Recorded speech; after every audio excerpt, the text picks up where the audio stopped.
Seattle's crime crisis continues, with police now warning that they're too understaffed to investigate sexual assault.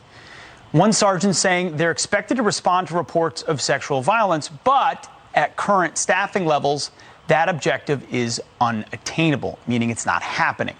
With 226 sex and child crimes so far this year, but only 5 detectives. Will Seattle's woke leaders step up to protect their citizens? Radio host Jason Rantz joins us live from Seattle to discuss. Jason, good morning. So you've talked a lot about how understaffed this department is. We're now learning, we just got access to this memo where the department effectively admits we can't investigate crimes.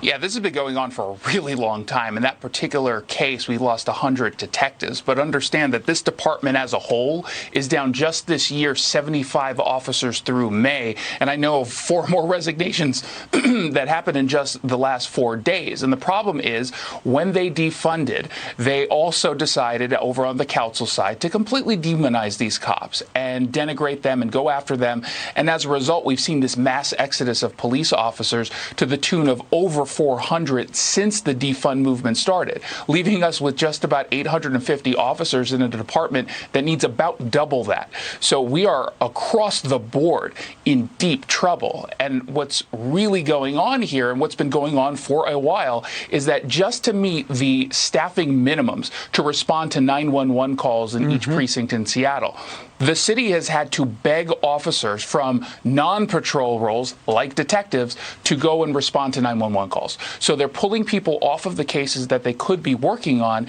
and instead of going after the rapists or sexual assaulters who are out there right now, they're not able to do that. They have to respond to basic 911 calls.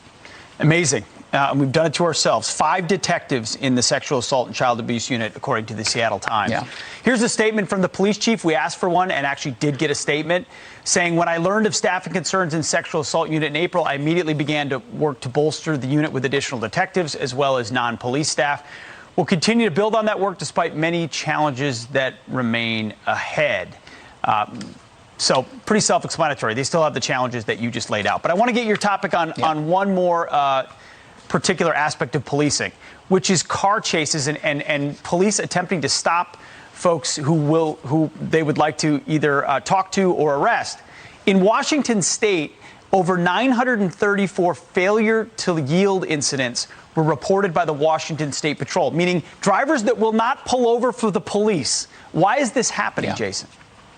Well, and that's just the Washington State Patrol. This is happening every single day in different agencies, and it's happening because 2 legislative sessions ago, the Democrats in the House and the Senate decided to pass a bill that pretty much banned all vehicular pursuits.